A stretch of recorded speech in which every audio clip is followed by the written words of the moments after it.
Kahapon binanggit ni senatorial candidate Vicente Soto III na handa siyang Senator-elect. Senator-elect. Hindi pa siya proclaimed. Okay. Malapit na. Sa Sabado pa. So, ang sabi niya, he's ready to accept the Senate presidency if the numbers are there for it. Nako, meron hong paalala itong si Boy Kilay sa mga bagong panalong senador. Huwag lang daw ho silang maging senador nung mga bumoto sa kanila. Bakit ikaw, Boy Kilay? Senador ka lang nitong si Butod, di ba? Tagahawak ka lang ng champagne ni Butod. Base sa aking obserbasyon, sa iyong panunungkulan ng 3 taon diyan sa Senado, hindi ka pa naglingkod sa sambayan ng Pilipino. Pinaglingkuran mo pa lang itong administrasyon ni Marcos Jr. Pinaglingkuran mo pa lang itong si BBM at itong si Butod. Sila pa lang ang pinaglingkuran mo.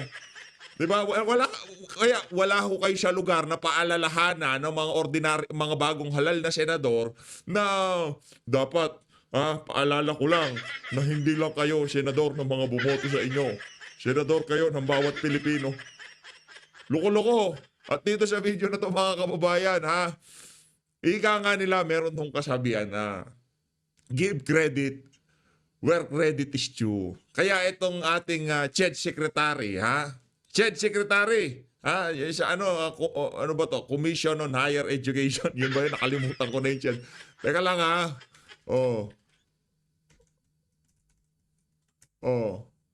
tama, Commission on Higher Education. Nagsalita na. Higher Education. Dito yung pre-tertiary education. Hoy, Boy Pagpag, makinig ka dito, bida-bida ka kasi. Magkakaalaman na kung sino nga ba dapat pasalamatan dyan sa pre-tertiary education na yan. Maliban kay dating Pangulo Rodrigo Duterte, kung sino nga ba nagtrabaho, ito si Boy Pagpag kasi, yan si Bam Aquino, mga credit grabber ho yung mga yan. Ito na sinasabi ko sa inyo, mga mambubudol yung mga yan. Wala ho kayong mapagkakatiwalaan sa mga bagong halal na mga pinklawan, mga dilawan. Sila daw ho, totoong opposition. Totoong opposition. Anak ng tokwa, flood control, BICAM, kulang-kulang na BICAM report. Paglipat ng pondo sa PhilHealth pupunta sa kamay nitong administrasyon ni Marcos Jr. Nagsalita pa yung mga pinklawan o dilawan na yan? Mga bagong opposition, mga utot nyo. Ito, bago lahat ng yan. Isang like at isang subscribe. Masaya na ho tayo dyan sa mga gusto sumama sa ating community. Alam nyo na ako gagawin. Yung join button, nandyan lang ho sa baba. Alam nyo mga kababayan, no? Every time na makita natin yung malarawan nitong si Atty. Vic, Pastor Kibuloy, Atty. Jimmy Bondok, tayo ho'y nalulungkot sa totoo lang. Napakalaking, ika nga ang nawalan dito hindi naman ho sila Hindi ho sila ang nawalan. Nawalan ho dito ang sambayan ng Pilipino. Nawalan ho tayo ng pagkakataon na maragdagan. Meron na to ho tayong Senator Rodante Marcoleta diyan sa Senado. Mahusay, maprinsipyo at tatayuan ng tama. Yan ang dahilan kung bakit minahal nitong sambayan ng Pilipino itong si Kong Dante. Maprinsipyo, hindi ho siya kagaya ng mga kung ano-ano mga pinagsasabi, di ba? Kagaya niyang si Abalos, hindi ho siya ganoon. Yang si Kong Dante maprinsipyo. Masaya ho tayo nanalo siya. Pero alam niyo mga kababayan, mas gaganda ho sana ang laban sa Senado kung naragdagan yung mga pandigma pagdating sa debate. Kumbaga pagka nagkaroon ng kung ano man ang dapat mapag-usapan, mapagdiskusyonan sa plenaryo, sa mga komite, magkaroon tayo ng mga senador na talaga kayang makipagratratan. Hindi natin sinasabi na yung ibang mga nahalal, kagaya nitong si Camille Villar, nitong si Senator Bato, Senator Christopher Bongo, kanya-kanya yan ang mga forte pagdating sa sa pagiging senador nila. Halimbawa, itong si Senator Christopher Bongo, trip niyan magserbisyo. Wala akong pakialam diyan. Basta nandito ako para tulungan ang ating mga kababayan. Pero itong mga individual na nabanggit natin, kagaya ni Atty. Jimmy, Atty. Vic Rodriguez, napakalaki ho ng panghihinayang natin. Hindi pa ho sila halal, wala pa ho silang pwesto kagaya nitong si Atty. Vic Rodriguez, di ba? Yung sakripisyo, buhay niya ho nakasalang-alang diyan sa pag-question niya, diyan sa kulang-kulang na BICAM report. Buhay niya ho. Kasi ang pinag-uusapan dito yung pondo ng administrasyon nitong si Bangag. At ngayon, isang ordinaryong Pilipino, tinayuan niya ho yung kamalian na yan. Siya ho yung naging boses ng ating mga kababayan. Kaugnay sa mga katanungan, diyan sa kulang-kulang na Bicam report na hindi pa ho siya senador. Pero nakita niyo ho kung paano magsalita, kung paano sumalansan ng mga issue. Laki ho ng panghihinayang natin. Tapos na eleksyon. Kumbaga, ito ho nandun pa tayo sa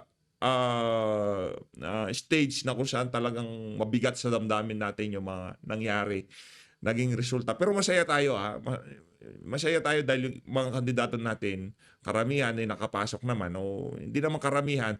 Itong si Senator Bato, Senator Christopher Bongo, itong si Kong Marcoleta, itong si Camille Villar. Nakapasok naman ho. Yang si Amy, hindi nga ho kasali yan. Alam nyo, iba ho yang si Amy.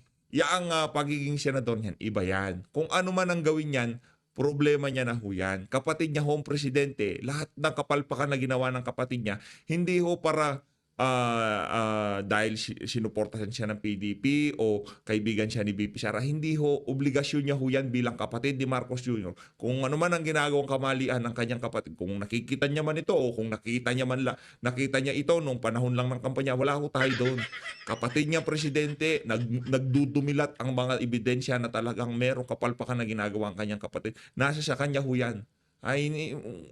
Yung standard na ibinibigay natin kay Amy Marcos, hindi ho kagaya ng standard na ibinibigay natin sa iba nating mga kaalyado diyan sa Senado, yung mga bagong panalo. Wala ho tayong pakialam kay Amy. Bahala siya, gawin niya, gusto niyang gawin diyan. Kahit na nanalo yan, ito na hong sinasabi ko sa inyo. Walang tamang Marcos. Lahat ng Marcos, maniwala ho kayo sa akin, walang tamang Marcos. Ang importante lang diyan kapangyarihan, pwesto at kapangyarihan. Tapos na kampanya, wala na para sa atin na siraan pa itong si Amy, panalo ho siya, kung ano man yan. Pero ito yung sinasabi ko sa inyo, walang tamang Marcos. Yung propaganda na si Amy ang tamang Marcos, kabalbalan ho yun mga kababayan. Sabihin naman ng iba dyan, tapos na yung kampanya PH, ba't pa kayo, magkatulungan na lang tayo? Anak ng tokwa, alam ko na gagawin niya si Amy pagkatapos ng eleksyon, mananahimik na yan. O bakit natigil yung mga video niya ngayon dahil, bahala kayo kung ako makikipagtulungan lang ho tayo doon sa mga kandidato, doon sa mga senador na alam natin na tinatayuan nila yung tama. Doon sa mga senador na kung saan noong panahon na hindi pa sila senador, noong panahon na talagang binabanatan itong si VP Sara at itong si dating Pangulong Rodrigo Duterte, noong panahon na napakatagal pa ng kampanya, nasa likod ho sila ng mga Duterte. Yun ho, sila ho ang sinusuportahan natin dito. Imagine, kung dante inaagawan ng hopya, binabardagol dyan sa kalaban niya lahat, siya lang mag-isa. Di ba? Pero hindi ho siya nagpatinag. Yung mga ganong klaseng individual, yung makikipagbardago lang tayo sa social media, kung ano man ang kanilang pinaglalaban, kaisa tayo ng mga yan. Senator Bato de la Rosa, Senator Christopher Bongo, nasa likod ho tayo ng mga yan. Camille Villar, isama nyo na. Di ba? Panalo na siya Inendorso siya ng PDP. Suma total, kasama na ho siya. Pero yung si Amy, kailanman hindi mapapasama yan. Kahit wala ang ating pinaglalaban, marami ho siyang kailangan trabahuhin sa pagiging senador niya na yan.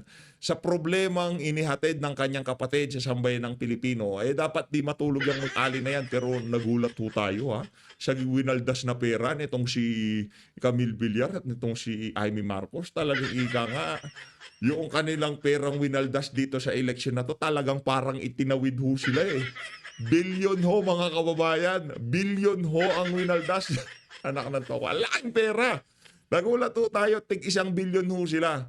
Base doon sa nakita nating post na winaldas nitong dalawang senador na to. Magkagayon pa man, nanalo sila. Anong magagawa natin? O anong gagawin ng mga yan pagka nanalo? Yung si Camille Villar, mayaman na yan. Yung 1 billion dyan, parang sa tingin natin, wala namang kwenta dyan sa mga bilyar na yan. Pero kay Amy, yung 1 billion, tsaka hindi naman lahat siguro nanggaling sa bulsa nila, siguro yung iba, dyan, campaign donation, yung mga kaibigan nila, nagtitiwala sa kanila. Siguro doon nanggaling iba dyan. Pero napakalaki naman yan. Anak ng toko, makakapaghatid ka na ng difference, nga dyan sa pera na yan. 1 billion, 1 billion, di ba? Ang daming classroom na niyan, ang dami na hong matutulungan niyan sa ating mga kababayan. Ito na, rekta na ho tayo dito sa ano, dito kay Ched, dito kay tagapangasiwa ng Ched. Pakinggan ho natin. I have to put on record. I have to put on record. Now, Teka lang. Bago natin i-put on record, sir, gusto ko lang nandito yung pagmumukha nitong si Boy Pagpag. Pero talagang mabisa at solido ang atake mo, sir, ha? Hindi naman ako babana dyan, ikaw O, tira. the men and women who really fought for free higher education. In the House of Representatives, when I called for a meeting, only 4 lonely souls showed up in the meeting. And I think it is only proper that they be recognized. Congressman Joey Salceda, Joey Salceda. Congresswoman Ann Hoff, Joey Salceda, palakpakan. Oh. Congresswoman Eddie Escudero, Oh, Eddie Escudero, palakpakan. and the Office of Speaker Alvarez. Office Speaker. Hindi Martin Romualdez, ha? Baka malito kayo. Office Speaker Alvarez. Siya ho kasi ang speaker noon, si Bebot, yung isa sa mga best friend ni Tatay Digong. Office Speaker Pantaleon Bebot Alvarez. Palakpakan. Oh. Only 4 lonely souls showed up in the meeting when we were talking about how to save the bill. Teka lang, bakit wala si Bob? Naklanto ko, palong-palo yan sa kaka-claim niya na isa siya sa mga dahilan kung bakit nagkaroon ng pre-tertiary education. Oy, mga Gen Z, mga millennials, Ched Secretary na nagsasalita, Commission on Higher Education. Siya yung isa sa mga utak dyan sa pre-tertiary education na yan. Kaya huwag kayong magbida-bida. Ay, si Bob. Wala kayong alam. Palibasa, kakapasok nyo lang sa politika pagka meron silang narinig na ads, kakapasok nyo sa politika. Makinog, grabe, pre-tertiary education. Hindi naman nila nasubaybayan yan. Wala naman ho silang kaalam-alam. Anak ng tokwa. Ayan yung kagawaran ng mataas na edukasyon. Diyan ako nagsasabi. Sa lower house, okay lower house muna tayo. Pantaleon Alvarez, kung sino-sino pa, Salceda, yung mga yon sa lower house, sila lang ang nagpakita sa meeting. O sige, baka sa Senado, biglang magpakita itong si Bam Aquino. Pakinggan natin. Commission on Higher Education. Sabihin nyo ho ang katotohanan, ha? Ano ho kayo dito? Under oath ho kayo dito kay PH Update, ha? At tayo dito sa PH Update, give credit where credit is due. Okay? Wala ho tayong ano dyan. Basta kung yan talagang ginawa ni ganito at ginawa ni ganyan, palakpakan natin. Kung nabanggit dito ang pangalan ni Bam Aquino, papalakpakan ho natin siya. Pero kung hindi, anak ng tokwa, huwag niyo ipagpilitan na yung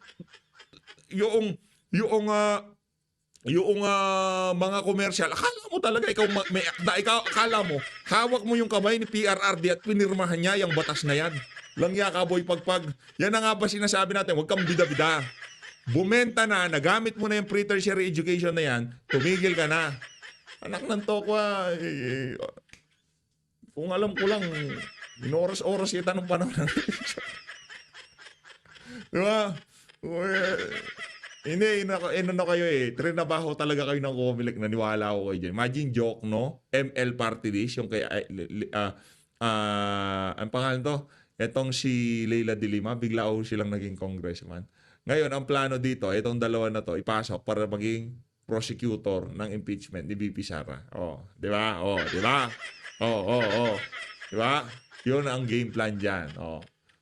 Ganun ho yun, mga kababayan. Nako, natatalo itong si Kimbo, nawawalan tayo ng kaalyado, sabi ni Tamba, tawag kay Boy George. Hoy, pasukin mo tong mga to. The rest were just waiting for the veto. Nako, the rest is Literally. And the other one that I think we should really recognize is then Special Assistant to the President and now Senator Bongo. Nako, ano ba naman yan? Give credit where the credit is due. Palakpakan natin, Senator Christopher Bongo. Talagang special mention siya. Special to assistant to the president. Ba't wala si Ma'am Aquino dito? Oy, mga millennials, mga Gen Z, pasok na kayo dito. Oh, yung nambudol sa inyong tertiary education, hindi naman pala totoo. Jed na mismo hindi ako. Kung ako lang, huwag niyo ako paniwalaan. O, di ba? O, ano ako, yung tipong, yung mga balbas na yan, hindi ka tiwa-tiwala yan. Di ba? Pagmumukha na yan, hindi ka tiwa-tiwala. Huwag niyo akong paniwalaan. Huwag niyo akong pakinggan. Yan ang sinasabi ko sa inyo. Pero yung mga kasama natin dito sa PH, yung mga datihan na, yung mga mahal na mahal natin, teka lang, baka meron dito, super chat. Naku, itong si Sir Joel Arellano, mega love shoutout. Itong si Ma'am Ariza yan. Ma'am Ariza yan, parang tahimik ko ata ang buhay natin ha. Itong si Ma'am An Vlog 83, mega love shoutout. Itong si Ma'am Ariza yan. Maraming salamat. Parang itong si Ma'am itong si Ma'am An ha. Parang naka-low carb to o parang naglo-low carb din siya. Aba, ayos yan. Aba, ayos to Ma'am. Itong si Ma'am Arisa yan, tagal ko nang di napapasya ng ano nito. TikTok ka na ngayon madam ha. Okay. Tuloy tayo mga Gen Z, mga millennials. Makinig kayo kay Shed Secretary, okay? Oh. It was really Bongo who called me up, I think 4 days before the veto, and asked me to show up in the cabinet meeting to fight for it. Nako. And it was Senator Bongo who facilitated that the confidential memorandum that I will write will reach the President. Hindi. Sir, hindi. Sir, hindi si Bongo. Si Bam Aquino. Pre-tertiary education, Bam Aquino. Oh, yan, hindi niyan matanggap ng mga Gen Z at millennial. Wala tayong magagawa. Mahal nyo na, di ba? Wala tayong magagawa, yun ang katotohanan, mga brad. Senator Christopher Bongo, Pantaleon Alvarez, Joel Salceda, kahit na dilawan yan, babanggitin natin kasi yun ang totoo. Hindi natin matatago ang katotohanan. The truth will set us free. Yun ang totoo doon. Hindi tayo pwedeng pagpilitan na si Bam. Hindi pwedeng si Bam. Kung sino lang ang sasabihin nitong CHED Secretary, Commission on Higher Education, tagapangasiwa ng mga states, university, and colleges. Di ba? Siya ho yan eh. Di ba? Siya ho yan. Alam niya kung ano nangyari doon. Isa ho sila sa mga talagang, nang gawin natin, tawagin natin si ganito. Naglabi tawag doon eh. Sila ang naglabi sa Malacanang para maisakatuparan yung batas na yan. Hindi pa naman tapos ang video eh. Baka mabanggit siya sa Senado. Tuloy. So Senator Bongo, Speaker Alvarez, Senate President Coco Pimentel pushed very hard so that it will be explained properly to the President, and the President will see that it is fiscally possible to sign it. Yun lang naman banggit nabanggit niya itong si Coco Pimentel. Palakpakan natin. Give credit where credit is due. Binanggit niya yung mga dilawan, mga pinklawan, kung ano man ang kulay nila ngayong mga panahon na to. Pinapalakpakan natin dito. Yun ang totoo. Hindi natin yan maitatago. Kung mababanggit niya ang pangalan dito ni Bam Aquino, di papalakpakan din natin. Ched ho yan di ba? O kung meron kayong anak nakikipagtalo sa inyo, basta si Bam yung sa ano na yan, dyan sa pre-tertiary education. Baka yariin kayo ng Ched Secretary natin. Bida-bida kayo Hindi nyo naman alam talaga nangyari nun. Baka nag-ML pa kayo nun. Baka puro TikTok po inaatupag nyo nun. 2017, wala pa kayong kamuhang-muhang sa politika nun. Pero ngayon pinangangaralan nyo yung mga magulang nyo na nasaksihan kung ano nga ba ang naging paglalakbay ng pre-tertiary education. Yan mga masyadong radikal, masyadong, di ba, yung mga millennial at saka yung mga Gen Z.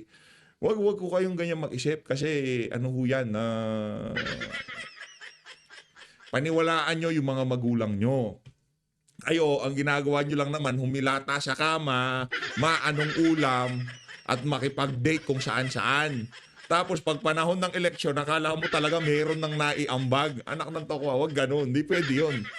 Ako magulang mo, anak ng tokwa. Hindi pwede yun. Eto, habang nasa poder kita, ano tayo? Yung ika nga, yung suspendido yung habeas corpus. Pag meron ka ng pambili ng pagkain mo, yun, pwede ka na. Demokrasya ka na. Pero habang nasa poder kita, suspendido ang habeas corpus, Brad. Di pwede yan sa akin. Oh. Pag may pagkain ka na, demokrasya ka.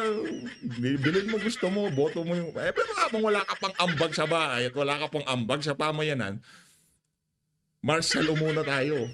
Higa nga. Ganun ho dito. Hindi pwede yung... Teka lang. Pwede naman magkaroon ng opinion, pero kailangan mong pakinggan yung mga talagang pinag-aralan, sinubaybayan, tinignan kung ano nga ba yung mga nangyari sa mga nakalipas na panahon. Pero kung ngayon ka lang darating, bigla mong makikita si Bam Aquino. Pre-tertiary education, boto ko yan. Nabudol.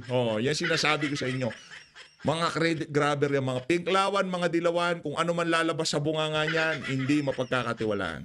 And so on August 3, 2017, I will never forget that date. August 3 of 2017, the bill will expire on August 5, 2017. So 2 days before its expiration and 4 days before the cabinet meeting, the President signed RA 10931. Teka, sir. Ha? Bakit meron akong isang tanong? Bakit hindi nyo nabanggit ang pangalan nito si Bam Aquino? Talagang gamit na gamit niya yung pre-tertiary education na yan sa kanyang pangangampanya. Yan ang problema natin, boy pagpag. Ha? Huwag kang bida-bida. Yan tuloy, nasusoplak ka.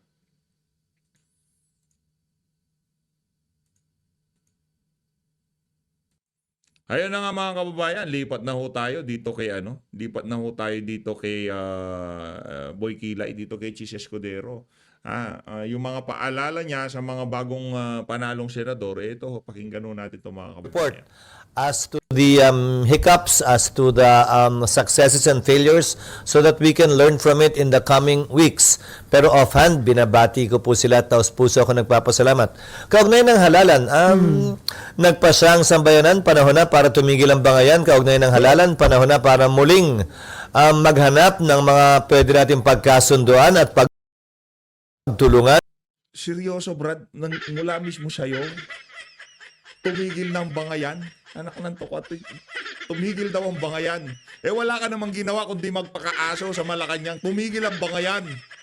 Tagahawak ka lang naman ng champagne ni Lisa. Anong tumigil ang bangayan na pinagsasabi mo? Tuloy-tuloy ang bangayan habang hindi ginagawa ng mga nanunungkulan yung mga dapat nilang gawin. Yon ang tandaan mo. Hindi matitig. Kung ayaw mo ng bangayan, huwag ka pumasok sa politika. Anong tumigil ang bangayan? Visit na to. Yun ang pinaka nang gigigil tayo yung tipong tumigil na ang bangayan. Ang tumigil ang bangayan? Sa kaliwat ka ng kabalbalan ng ginagawa ng administrasyon na to, tumigil ang bangayan? Tuloy-tuloy ang bangayan. Visit ka.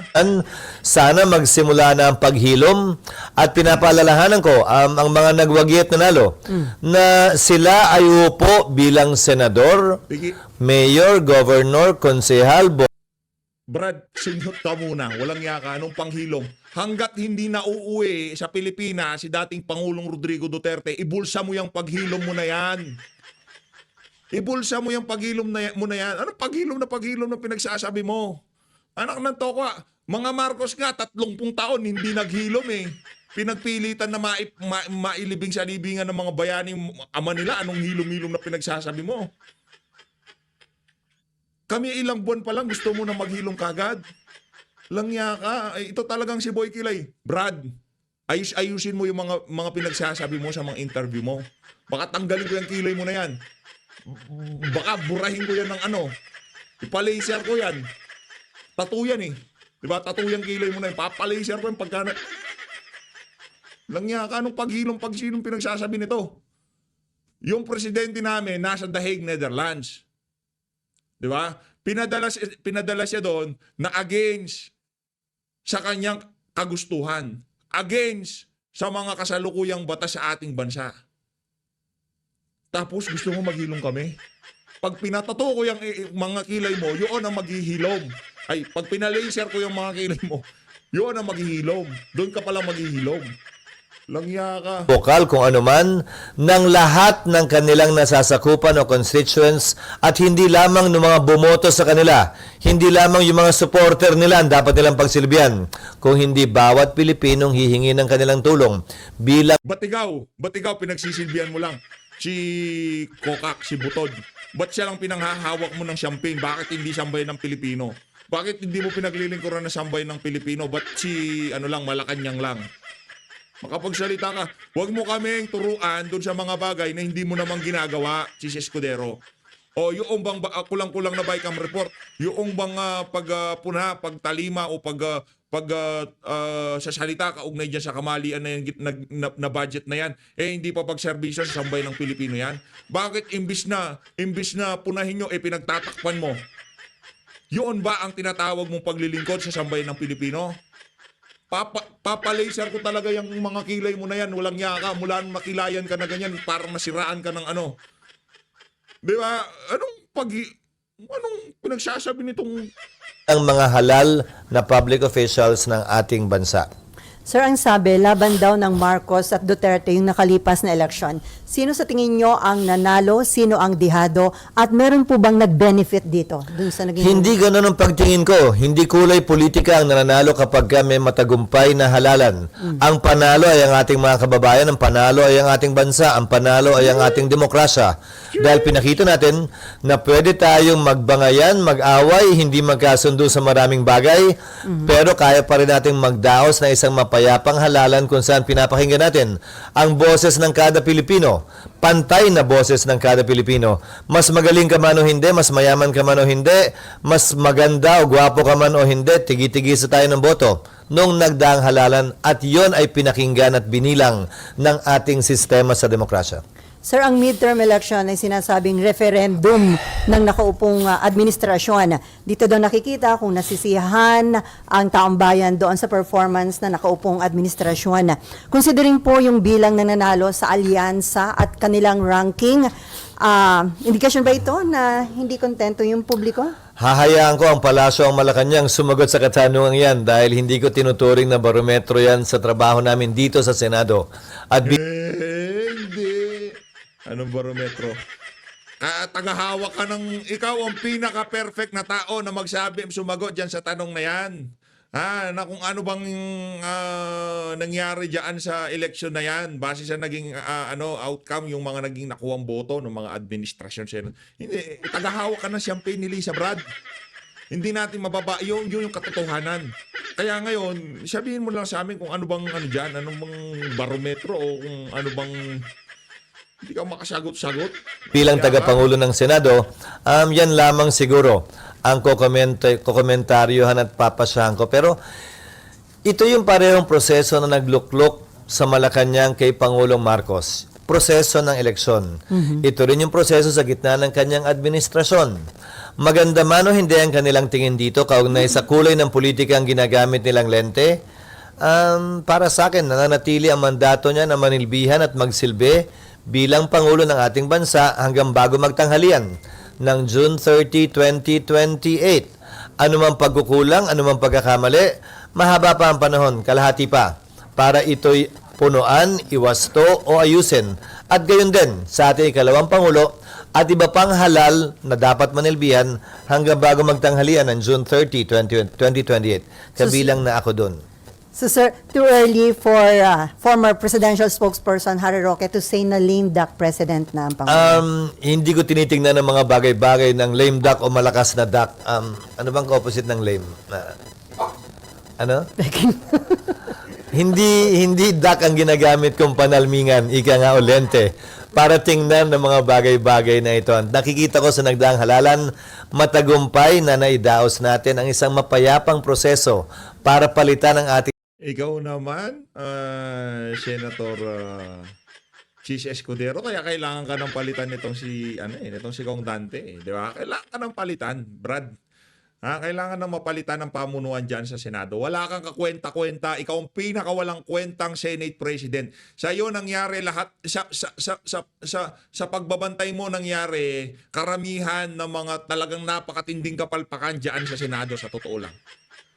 Sa totoo lang, yung 2025 budget, under your nose, kung tawagin nila, under your watch, Brad. Pero hindi ho sila nagsasalita. Yung tila bagang walang nangyari sa kanila doon sa 2025 national budget, yung kulang-kulang na BICAM report. Wala sila doon. Pero ang gusto niya, yung mga bagong halal, paglingkuran ng sambayan ng Pilipino, pero siya mismo hindi niya ginagawa. Langyang yan. Ating mga leader. Brad, pahinga ka na. Night-night ka na, night-night. Wala kang, ikaw ang ngayong mga panahon na to, ikaw ang walang kwentang senador na nakita ko. Walang kwentang, walang kwentang naging Senate President. Nasubaybayan natin niya ang si Soto, ang si Pimentel kahit papaano nung nagtatalo sila nitong sino pa? Si Zubiri, yung pinalitan mo. Sino pa?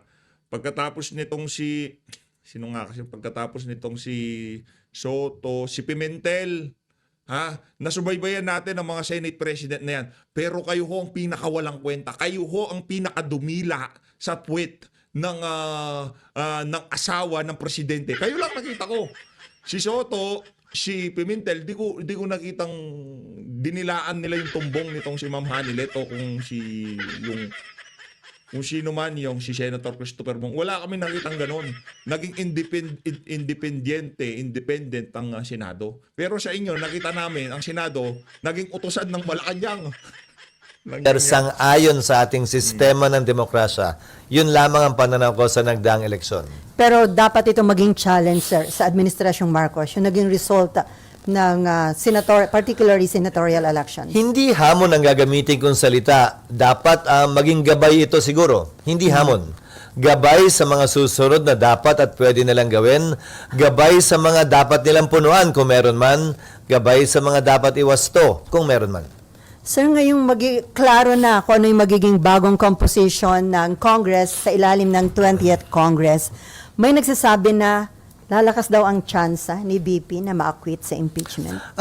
Tulad ng dati, ayokong pangunahan, ano man ang Tigilan mo yan, Brad.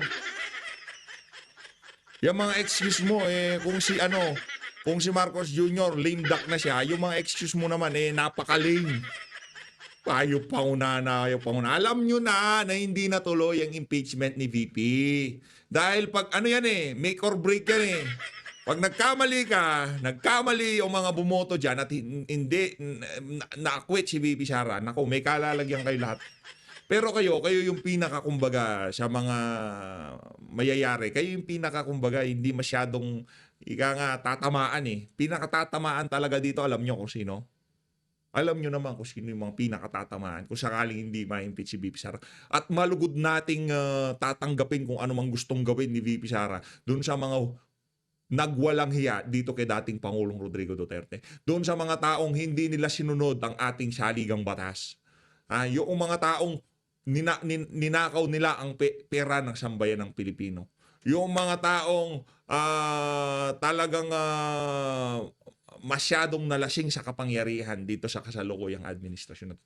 Hindi ho natin kukwestiyonin si BP dyan sa gagawin niya na yan. Kung sakali man. Dahil yung gagawin niya na yan, hindi niya ganti para sa sarili niya o para kay dating Pangulong Rodrigo Duterte. Yaan, ganti ng bawat Pilipino na nagugutom ngayong mga panahon na to dahil sa pagnanakaw na ginagawa ng administrasyon na to. Yan, ganti doon sa bawat isang Pilipino na naabuso ang kanilang karapatan dahil sa mga panggigipit ng administrasyon itong si Marcos Jr. Hindi ho natin kukwestiyonin si BP Sara o kung sino pa man ang gagawa niyan sa mga susunod na panahon. Kung ma-impeach si BP Sara o siguro kung sino man ang gagawa niyan, si Mayor Baste, si Kitty Duterte, kung makikita natin siya magpipresidente, hindi natin questionin yan. Kung hahabulin yung mga dapat habulin. Pero sana sa susunod na administrasyon, yung lahat ng mga walang ya dito sa administrasyon na to, dapat kasama si Boy Kilay dyan, mapanagot. doon sa kung ano mang pagkukulong na ginawa nila dyan sa kulang-kulang na BICAM report, bakit pinarmahan niya ng mga tagapangasiwa ng mababang kapulungan at ng Senado. Dapat, sa bagay, nasa ano na yan, nasa Korte Suprema na yan. Tinatrabaho na ni Atty. Vic at itong si Congressman, ang pangalan nito? Si Congressman, yun, basta kalimutan ko. Na mental tayo, na mental. Magiging resulta ng impeachment. Hayaan nating tumakbo ang proseso at Kong Isidro Unga ba yun? Bumalik na. hayaan natin Nahuli. magpasa ang impeachment court. Hindi para sa akin na pangunahan yan. Hindi para sa akin mag-pre-game analysis, ika nga. Siguro gusto nyo mag-post-game analysis tayo pagkatapos.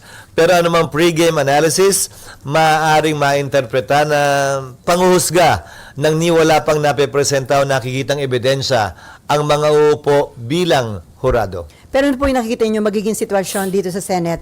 Mas dadami na ba ang nasa opposition or dadami ang nasa admin? Or ano yung nakikita nyo considering yung mga pumasok sa Magic 12? 15 taon na ako sa Senado. Ang tingin ko sa kada senador ay hindi may tatak sa noong oposisyon o administrasyon. Ang tingin ko sa kada senador Sinungaling ka naman dyan. Ang kahit kailan talaga, wala kang pagkakatiwalaan. Diyan ba sa noon itong si Risa Ontiveros, walang nakatatak dyan? Diyan ba sa noon itong si Bam Aquino at nitong si Kiko Pangilinan na walang nakatatak dyan? Yan sa noon mo, alam ko na kung sino nakatatak dyan, yung champagne ni Lisa. Oh, wala na tayo. Sa'yo, wala kang pakialam sa'yo. Ano ka lang, tagahawak ka lang naman champagne ni Lisa eh. Pero kung sabihin sa amin na walang nakatatak sa noon ng bawat isang senador, loko-loko. Lokohin mo si Heart Evangelista, bulahin mo. Buti pa yun, pwede mabola yun. Pero di mo kami mabubola dito, Brad. ika nga ng maraming mga kolumnista ay isang malayang republika na pagpapasahan ng mga isu sa kada may darating na isu at hindi dahil lamang yun ang kulay na dala nila nung sila'y nangampanya o nanalo. Each senator will decide for himself or herself the various issues we will confront as members of the Senate, as representatives of the people who are elected at large. Pero political institution ang Senate, sir, di ba? Parang hindi naiwasan yung impluensya. Ulitin ko, walang dikta ang partido kaugnay sa nakita kong performance o pagboto ng mga senador sa nagdaang panahon. Ang mga desisyon nila at pasya ay depende sa kanilang Hindi totoo yan. Nasasamid pa tayo. Hindi totoo yan. Sinungaling ka, Chis. Ang partido ang magdadala ng susunod na makakalaban ni VP. Kung ano man ang maging desisyon ng mga membro ng partido sa Senado, yun ang tayo ng partido. Dahil ang 2028 presidential election fast approaching. At si VP Sara ang susunod na nakikita ng ating mga kababayan na magiging presidente. Kaya wag mo kaming ululin. Nakakabuwis ka. Ginagawa ko tayong tanga. Yung tipong, lalaman yung partido, ganito, ganyan, ganito, ganon. Okay, pagpalagay na natin kung Supreme Court justices ang nasasakdal dyan sa impeachment na yan, o justice ang nasasakdal na sa impeachment na yan, o si si presidente, hindi. Sino pa ba yung may impeachable government official? Basta yung wala sa politika. Okay? Nasasakdal sila dyan at hindi sila tatakbo ng pagkaanumang mataas na pwesto sa mga susunod na eleksyon. Naniniwala tayo, discretion yan ng mga senador na nakaupo.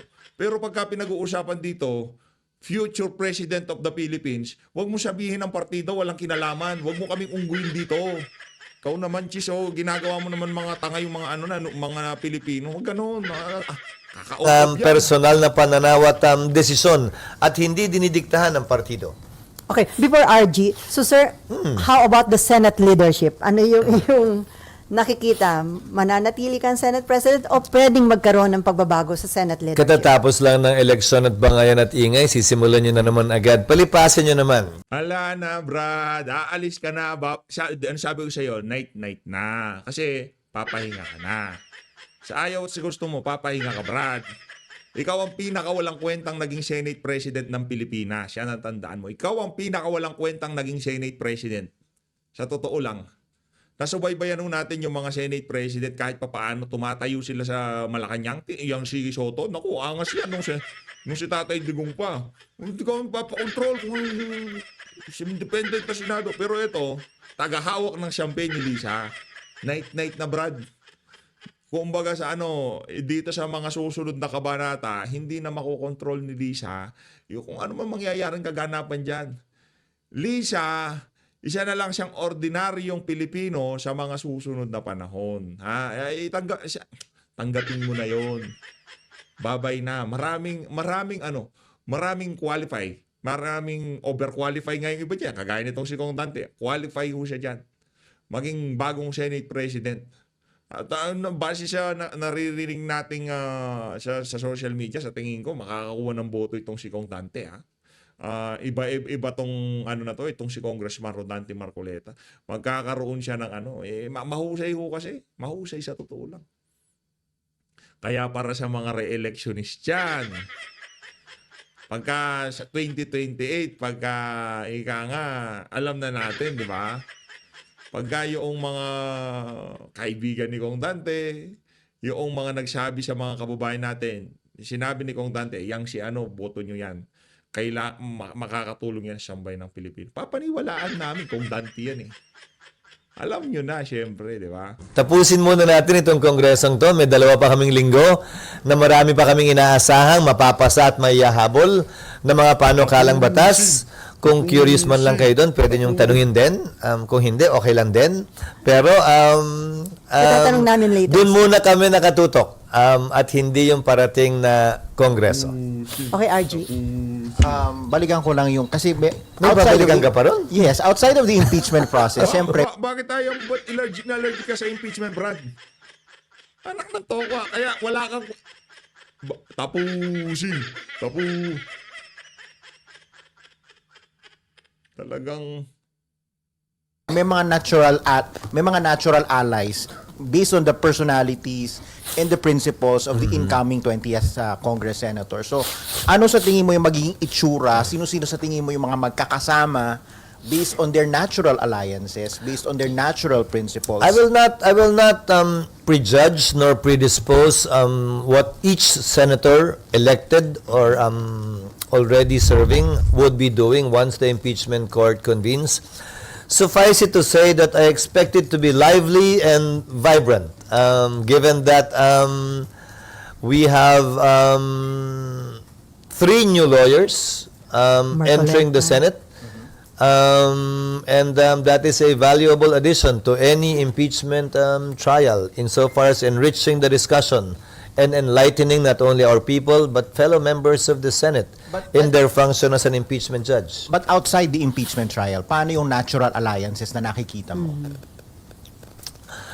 Ulitin ko, sa 15 taon ko sa Senado, hindi naman nasusunod yung natural alliances, yung formal alliances nga, hindi rin nasusunod eh. Iba't iba ang desisyon nila.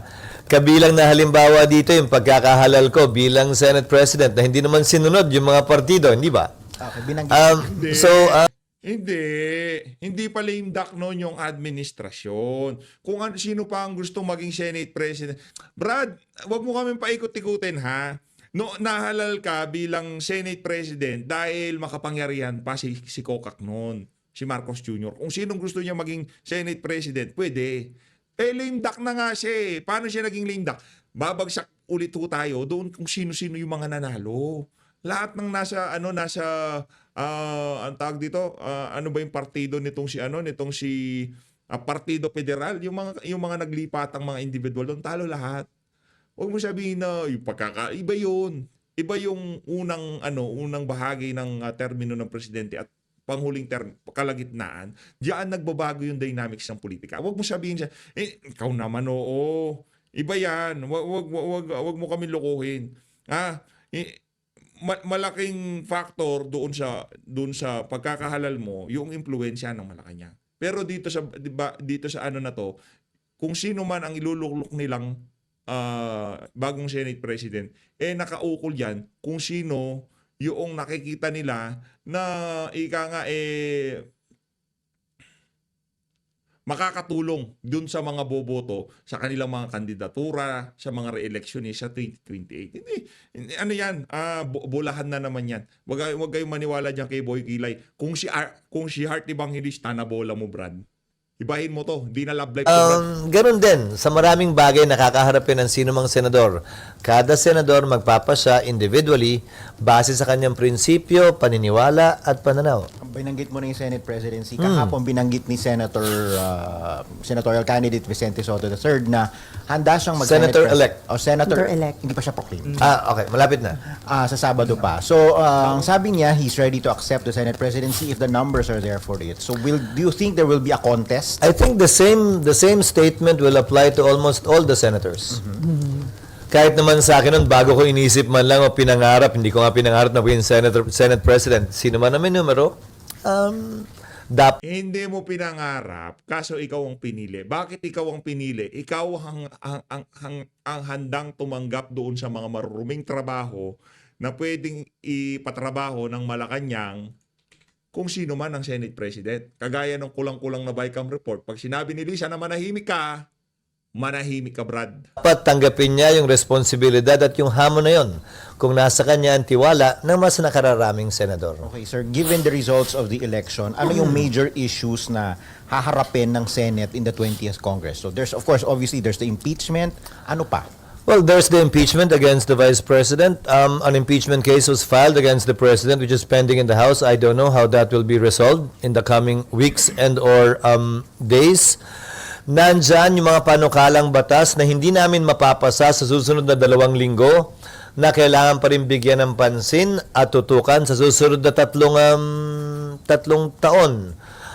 Maliban doon, syempre, makikita mo na yung pagporma, paghahanda ng ilan na nangangarap, nag-aambisyon o nag-iisip na tumakbo sa mas mataas na posisyon o sa parehong posisyon, kabilang na ang Senado, pagdating ng 2028. Hindi ba parang awkward yun for Kailangan nilang harapin sa sarili nila, sa salamin at sa taong bayan yung kanilang magiging pasya kung ang nagdikta nga ba ng kanilang desisyon sa impeachment ay yung personal nilang interes o nakabatay sa ebidensya at sa batas at sa pananaw ng mas nakararami base sa kanilang napanood din na ebidensya ang kanilang magiging desisyon kaugnay ng impeachment. It is up for each senator judge to defend his or her position in connection with that after trial. Okay, my last question. Kasi kahapon, in-announce naman ng House that Attorney De Lima and Attorney Diokno, now Congressman Presumptive, will be joining the impeachment prosecution panel upon the invitation of the House leadership. So doesn't that feed into the Yun naman talaga ang dahilan sa pagkakapanal nitong si Shell Jokno at nitong si Leila De Lima. Imagine, out of nowhere, biglang merong ML party list. Naknantaw ka. theories that are circulating among some circles na there's this alliance between the administration and that color of the political spectrum. Hindi ako bahagi ng anumang koalisyon o alyansang yan at hindi ko pwedeng komentaryohan. Subalit, pasaya ng Kamara kung sino ang pipiliin nilang abogado o prosecutor, tulad lamang ng pasya ni Vice President Sara, yung kanyang pipiliing mga abogado at magtatanggol sa kanya. Hindi yan pwede pang himasukan ng impeachment court. Wala kaming say dyan. At hindi ko komentaryohan kung tama, mali, maganda o pangit yan. Pasya nila yan at wala kaming pakialam sa kanilang desisyon kaugnay sa bagay na My yan. very last question, last na talaga. Given all of those things na nasabi nyo kanina, all of these issues that you'll be confronted, may magagawa pa bang real na trabaho ang Kongreso in the next 3 years? Kasi baka maging busy na kayo sa politika. Bakit naman hindi? Wala na. Tama. Ikaw nga, ilang taong ka Senate President, wala kang nagawang trabaho. Mapalitan ng Senate President, palitan siya ni Congressman Rodante Marcoleta, malamang may matatrabaho dyan. Pero kung siya pa rin sa loob ng 3 taon, walang mangyayari. Buwang paniniwala ko na sa kabila ng impeachment, kaya inaayos namin yung schedule, ay meron pa rin kaming mapapasang mga makabuluhang panukalang batas. Buwang tiwala ko na kung maayos namin yung ilang pre-trial proceedings, ay matatapos namin ito bago tuluyang tutukan ng Senado ang budget para sa taong 2026. Hopefully, we can wrap this up before we go on recess in October para pag-resume kung saan tatalakayin na yung budget sa plenary makatutok naman kami doon. Sa kasamaang Na bagaman hindi kasing laki ng budget, Teka lang. Mamaya ka na, Buster. Ito naman si Idol Buster. Pinapanood ko si Idol Buster. Bigla bagaman hindi kasing sikat na impeachment, ay makabuluhan, may halaga, at makakaapekto at makakatulong sa marami sa ating mga kababayan. Sir, considering yung sinasabing surprises sa naging result ng elections, lalo na sa senatorial, ano yung nakikita nyo na game changer? At dapat bang i-consider ito ng mga tatakbo sa 2028? Kung ano man yun ng mga game changer dito sa election na ito? Sa strategiya, wala naman. Alam naman siguro at Meron. napansin ng lahat kung Estratehiya, gayaan nyo lang si Pamakino. Kahit hindi siya ang may akda, hindi siya promotor ng isang batas, dapat pangalandakan mo. Yun. nagkaroon man ng anumang game changer nitong eleksyon, ayun yung mga kaganapan kaugnay sa politika at hindi kaugnay sa pangampanya. Kabilang na ron ang paghahain ng impeachment complaint laban kay Vice President Sara Duterte. Kabilang na ron ang pagdadala kay dating Pangulong Duterte sa dahig na nagkaroon ng malaking impact sa resulta ng halalang ito, na nagkaroon ng epekto sa naging resulta ng halalang ito. Nakita naman natin yun sa surveys at nakita natin din yun sa resulta ng halalan. Pero sabi ni At makakaapekto sa magiging resulta ng impeachment ni VP Sara. Kompletohin mo, Brad. Kulang. ba, ito daw Gen Z at millennials, isa rin dun sa game changer dahil talagang actively nag-participate sila dito sa election. Hindi naman siguro tamang sabihin natin ngayon lang sila actively nag-participate sa halalan. Dahil kung susuriin at titingnan nyo, bagaman mataas yung turnout, 80% di umano ayon sa PPCRB, bagaman hindi pa pinal, ay medyo bumaba yung threshold sa mga bumoto sa pagkasenador. Sabi ng lahat ng survey, base sa tinaas ng bilang ng botante, dapat minimum ay 15 million para makapasok sa Magic 12. Pero lumalabas ngayon, 13 million lamang, Magic 12 ka na. Noong 2022, kulang-kulang 15 million yung number 12 spot. Pero ngayon, ang number 12 ay 13 million lamang. Sa kabila ng mataas na turnout, sa kabila ng tumaas din. Ayun na nga mga kababayan, dito na natatapusin ng ating reaction video kaugnay sa mga pagsasalita na to ni Boy Kilay. Maraming salamat po sa pagsuporta. Mag-ingat po kayo lahat. Halina't ng Pilipinas.